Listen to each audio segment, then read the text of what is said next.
iyada Ansaar Sunna ay gacanta ku hayso dayactirka qabuuraha dayacan ee degmada Buurtile ee gobolka Nugaal ayaa waxaa saaka booqday culimada iyo nabadoonnada degmada. Qabuurahan ayaa ku dhawaad muddo 60 sano lagu aasayay dadka ku dhinta degmada Buurtile iyo nawaaxigeeda, waxayna hadda noqdeen kuwo aad u dayacan una baahan dayactir iyo in la asturo. Ugu horeyntii waxaa si wada jira warbaahinta oo la hadlay Sheekh Cabdinuur Axmed Nuur, gudoomiyaha Ansaar Sunna Sheekh Maxamed Guuled Garcase, nabadoon ka maskuureeye iyo Sheekh Cabdishakuur Cali Xirsi, waxayna si qoto dheer uga hadleen dayactirka qabuuraha. Sidoo kalena waxay baaq u direen ummadda islaamka ah inay ka qayb qaataan sidii loo dhameystiri lahaa dhismaha qabuuraha dayacan ee degmada Buurtile ee gobolka Nugaal. qubuuraha islaamka oo dayacan meel kasta ha ku yaaleen, ama Buurtile ha ku yaaleen, ama degmo kale ha ku yaaleen, gobol kale ha ku yaaleen, tuulo ha ku yaaleen, baadiye ha ku yaaleen, inaan dayactiro.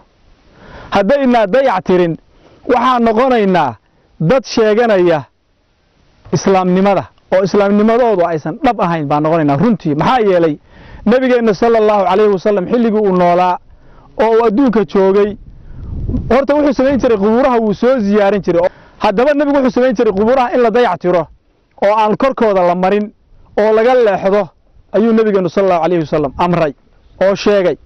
waxaa markayna la gudboon akhyaaray inaynu dayactiro qubuurahaas meel kastoo ay ku yaalaan, khaasatan dadka reer Buurtile oo degmadan ku nool. waxaan u soo jeedinaynaa qubuuraha aa u jeedaan wax fara badan baa laga qabtay, wax fara badanna waa ka dhiman yihiin. waxaan dadka u soo jeedinaynaa islaamka inay qubuuraha dayactiraan. waa qubuurihii 60 sano oo wax dhiman lagu aasahayay dadka reer Buurtile ah. waxa laga qabtay waa waxaad u jeedaan 3 bilood baa gacanta lagu hayay, inta arkaysaan baa laga qabtay. walaalayaal lan tanaanul birra hatta tunfiqu mimma tuhibbuna baa leeyahay. ahadku waxa uu jecel yahay shardi uu sadaqaysta samaha ma helaali. 1,100 mitir baa qabuurahaas isku taageen, 1,100 mitir bay ku aasan yihiin. inta wareegaas arkaysaan diin u jeedaan waa la soo marshi. war waxa ka horeeya la baxo yiri, war waxa ka horeeya halala baxo. guriga 3 dabaqa hadeera laga tagayaa waa ogtihiin, meeshaas inoo dambaysa.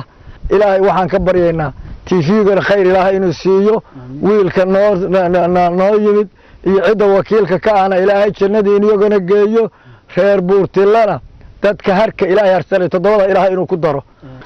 hal baa ku tumatay, hashi markay ku tumatay dayac badan baa dhacay oo hashi dadkii lahaa hashoodii la baxeen. dhulka wuxuu isku noqday 1,100 mitir, lacagta 14,000 ahayd kor bay u kacday.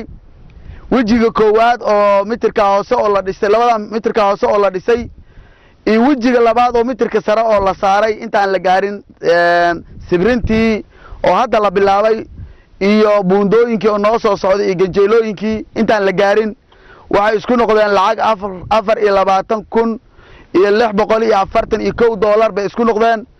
waxaan go'aansanay in